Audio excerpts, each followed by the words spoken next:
السلام علیکم پیارے بچوں، ہم پڑھ رہے تھے کہنا بڑوں کا مانو. یہ ہم نظم پڑھ رہے تھے. ہم نے یہاں تک پڑھا تھا کل. آج ہم اس کے آگے پڑھیں گے.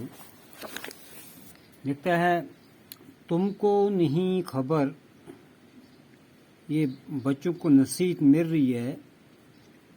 تم کو نہیں خبر کچھ اپنے برے بلے کی، کہ پیارے بچوں کہ آپ کو اس چیز کا پتہ نہیں ہے کیا چیز صحیح ہے کیا چیز غلط ہے. تم کو نہیں خبر کچھ اپنے برے بلے کی، کہ کس چیز سے آپ کو نقصان ہوگا کس چیز سے آپ کو فائدہ ہوگا، اس چیز کی آپ کو خبر نہیں ہے. جتنی ہے عمر چھوٹی اتنی ہے عقل چھوٹی، کہ آج جیسے آپ کی عمر کم ہے ایسی آپ کی سوچ آپ کی عقل مندی بھی کیا ہے، کم ہے. آپ کو صحیح اور غلط میں فرق دیکھنے کی اتنی سخت نہیں ہوتی ہے.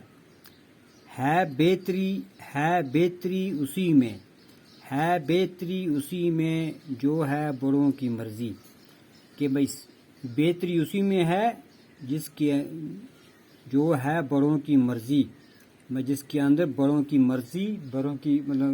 مرضی شامل ہو، اسی کے اندر بہتری ہے.